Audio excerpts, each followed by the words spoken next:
افبہذا الحدیث انتم مدہنون، تو لوگوں اس قرآن جیسی شے سے تم سہلنگاری برت رہے ہو، غفلت برت رہے ہو، اس کو سمجھنے کی کوئی مادہ تمہارے اندر نہیں، اس کو پڑھنے کا کوئی شوق تمہارے اندر نہیں رہا، اس کو سمجھنے کے لیے عربی زبان نہیں سیکھ سکتے، انگریزی اتنی پڑھی کہ انگریزوں کو پڑھا دیں، میڈیکل پڑھنے کے لیے 20 برس کی تعلیم چل رہی ہے، 32-33 برس کا آدمی ہو گیا ہے، لڑکا پڑھ رہا ہے ابھی اسپیشلائزیشن کر رہا ہے، کتنا عرصہ، کس لیے؟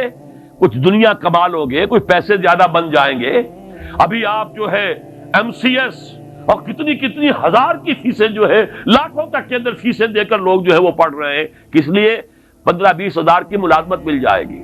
قرآن کو سیکھنے کے لیے عربی تم نے نہ سمجھی، عربی نہیں پڑھی، انگریزی جس کے الفابیٹس تم سے جدا، جو 7 سمندر پار کی زبان وہ تم نے پڑھ لی، اور وہ عربی کہ جس کے حروف وہی ہیں جو تمہاری اپنی زبان کے ہیں، وہ سندھی ہو یا اردو ہو یا فارسی ہو، سب کے حروف تو وہی ہیں، وہی الف با تا ہے، وہ حروف وہی ہیں، وہی داہنے ہاتھ سے لکھے جانے والی بجائے بائیں کے، وہ زبان کے جس کا تمہارا اپنی زبان کا ایک جملہ تم نہیں بول سکتے جس میں لفظ عربی کا نہ ہے، جملہ خود عربی کا لفظ ہے، تمہارا کہاں سے آ گیا لفظ یہ؟ لیکن وہ عربی زبان نہیں سیکھی کہ قرآن اپنی آنکھوں سے پڑھ سکے، اتنی عربی نہیں سیکھی کہ قرآن مجید جو ہے وہ سیدھا آپ کے ذہن اور دل میں اتر جائے۔ اس لیے کہ جب آپ قرآن پڑھیں اور ترجمہ دیکھیں تو ترجمہ جب آپ پڑھ رہے ہیں قرآن نہیں پڑھ رہے، آپ تو مترجم کو پڑھ رہے ہیں، اپنی آنکھ سے قرآن نہیں پڑھ رہے، آپ مترجم کی آنکھ سے قرآن پڑھ رہے ہیں۔ اور دوسری بات یہ نوٹ کر لیجئے کہ جب ایک دفعہ آپ نے آیت پڑھی، اب ترجمہ دیکھا، پھر وہاں لگا ہوا نمبر 30، اب دیکھا آپ نے حاشیے میں نمبر 30 کہاں، پھر اس کی کوئی وضاحت پڑھی، قرآن کا تسلسل ٹوٹ گیا، قرآن کی تاثیر اب نہیں آئے گی۔ قرآن کی تاثیر جب آتی ہے جب براہ راست آپ کے اوپر، آپ کے ذہن اور قلب پر قرآن نازل ہو رہا ہو، ترجمے کا بیریئر درمیان میں نہ ہو، یہ پردہ آپ کے اور قرآن کے درمیان حائل نہ ہو، تو پردہ ہے، اور کوئی ترجمہ جو ہے قرآن کا قائم مقام نہیں بن سکتا۔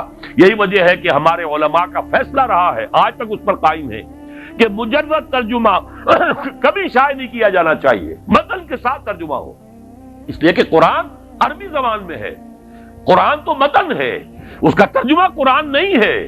کسی نے کوئی غلطی کی ہو، کسی نے اپنی ذہن کے مطابق تو بہترین کوشش کی ہے، لیکن یہ کہ قرآن مجید اس کا قائم مقام نہیں بن سکتا ترجمہ۔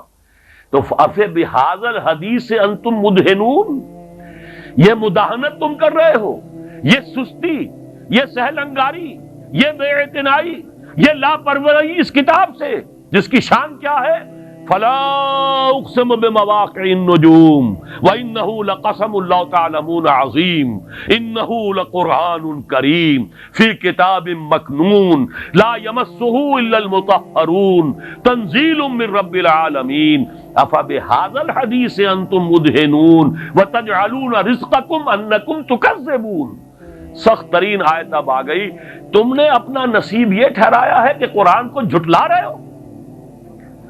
آپ کہیں گے یہ تو ہماری بات نہیں ہے، ہم نے تو جھٹلایا نہیں، قرآن کو تو ہم مانتے ہیں، اللہ کا کلام ہے، چومتے بھی ہیں اسے، اس کو بڑے اچھے جزدان میں رکھتے ہیں، اوپر رکھتے ہیں، گر جائے تو پھر یہ کہ اس کا صدقہ دیتے ہیں وغیرہ وغیرہ، ہم نے جھٹلایا تو نہیں۔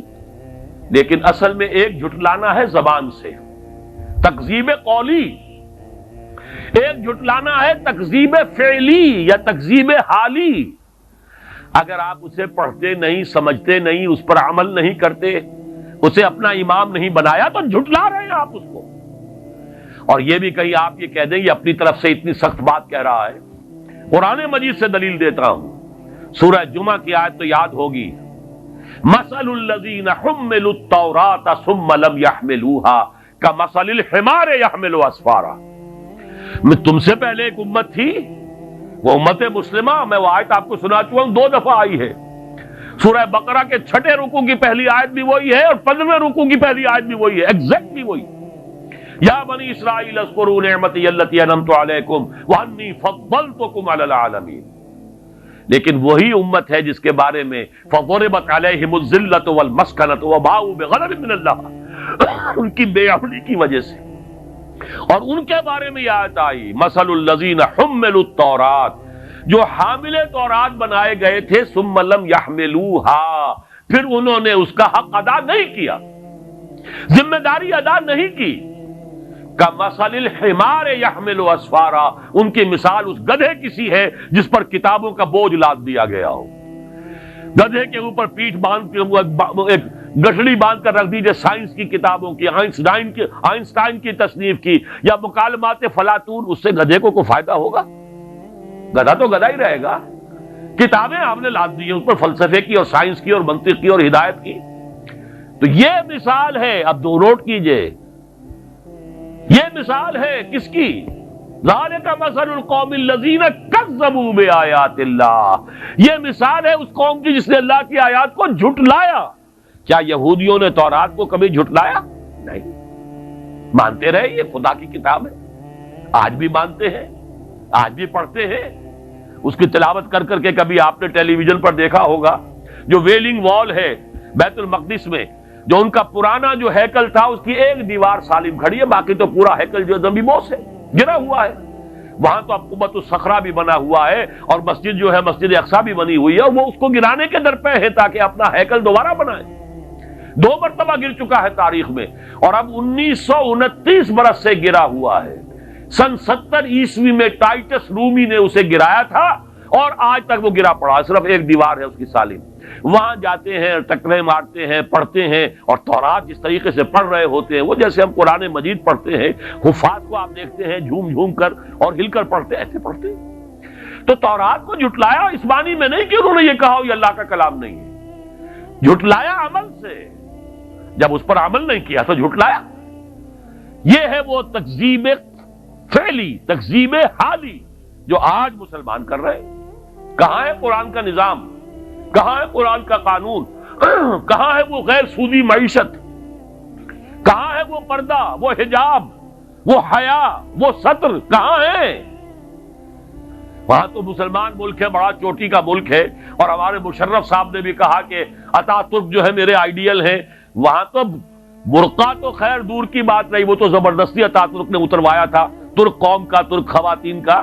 آج تو سر کے اوپر سکارف نہیں رکھ سکتی وہ۔ ایک خاتون آ گئی تھی پارلیمنٹ کی ممبر بن کر جس نے سر پہ رومال باندھا ہوا، بس اتنا، اس کے بنا پر اس کی پارلیمنٹ کی ممبرشپ بھی ختم، اس کی نیشنلٹی بھی ختم۔ یہ حال تو کہاں ہے وہ نظام؟ قرآن تو کہیں نہیں۔ یہ تکذیب ہے قرآن کی جو ہم کر رہے ہیں۔